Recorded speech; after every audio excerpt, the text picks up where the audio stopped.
আৰু মাত্ৰ কেইটামান মুহূৰ্তৰ পিছতেই ঘোষণা কৰা হ'ব 2026 বৰ্ষৰ হাইস্কুল শিক্ষান্ত পৰীক্ষাৰ ফলাফল।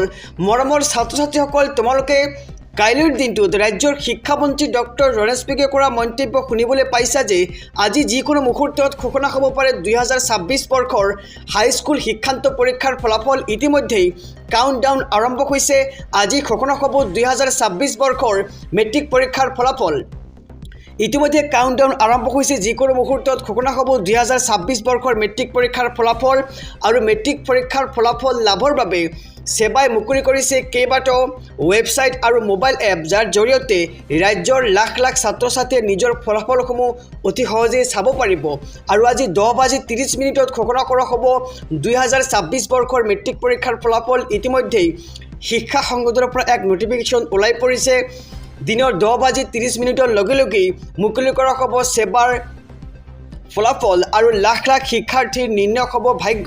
আৰু এতিয়া অপেক্ষা মাত্ৰ কেইটামান মুহূৰ্তৰ পিছতেই ঘোষণা কৰা হ'ব মেট্ৰিক পৰীক্ষাৰ ফলাফল। ৱেবছাইট আৰু মোবাইল এপযোগে উপলব্ধ হ'ব এই ফলাফল। আৰু ফলাফল ঘোষণাৰ বাবে সম্পূৰ্ণ কৰা হৈছে যাৱতীয় প্ৰস্তুতি। আৰু 10:30 লগে লগেই সেৱাই ঘোষণা কৰিব হাইস্কুল শিক্ষান্ত পৰীক্ষাৰ ফলাফল।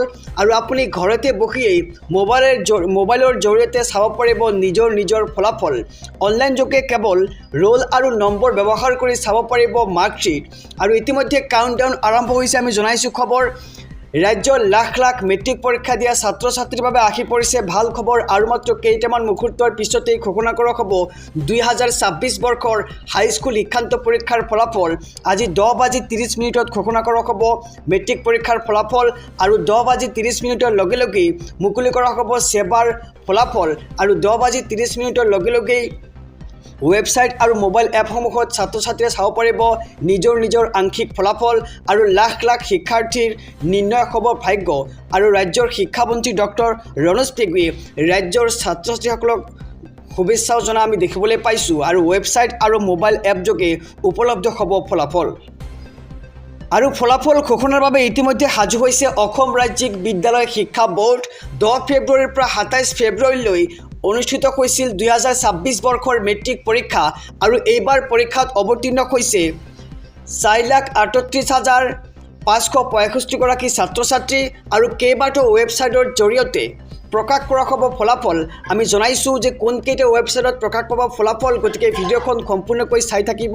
পুৱা 10 বজাত মেট্ৰিক পৰীক্ষাৰ ফলাফল ঘোষণাৰ পূৰ্ণ সম্ভাৱনা ব্যক্ত কৰা হৈছে। 10:30 লগে লগেই ঘোষণা কৰা হ'ব পাৰে 2026 বৰ্ষৰ মেট্ৰিক পৰীক্ষাৰ ফলাফল। আৰু আজি মেট্ৰিক পৰীক্ষাৰ ফলাফল দিয়াৰ ঘোষণা কৰা হৈছে। আজি মেট্ৰিক পৰীক্ষাৰ ফলাফল ঘোষণাৰ সম্ভাৱনা যিকোনো মুহূৰ্ততেই ঘোষণা হ'ব পাৰে মেট্ৰিক পৰীক্ষাৰ ফলাফল। সেৱাৰ কেইবাটাও ৱেবছাইট আৰু মোবাইল এপসমূহত প্ৰকাশ পাব 2026 বৰ্ষৰ মেট্ৰিক পৰীক্ষাৰ ফলাফল। আৰু ইতিমধ্যেই ফাৰ্ষ্ট ৰিজাল্ট এপত কাউণ্টডাউন আৰম্ভ হৈছে। 10:30 ঘোষণা হৈ যাব 2026 বৰ্ষৰ মেট্ৰিক পৰীক্ষাৰ ফলাফল। আৰু ফলাফল ঘোষণাৰ বাবে ইতিমধ্যে সাজু হৈছে অসম ৰাজ্যিক বিদ্যালয় শিক্ষা বোৰ্ড। আৰু 10 ফেব্ৰুৱাৰীৰ পৰা 27 ফেব্ৰুৱাৰীলৈ অনুষ্ঠিত হৈছিল মেট্ৰিকৰ পৰীক্ষা। আৰু এইবাৰ পৰীক্ষাত অৱতীৰ্ণ হৈছিল 4,38,565 গৰাকী ছাত্ৰ ছাত্ৰী। আৰু ইয়াৰে ভাগ্যৰ নিৰ্ণয় হ'ব আজি 10:30 লগে লগেই।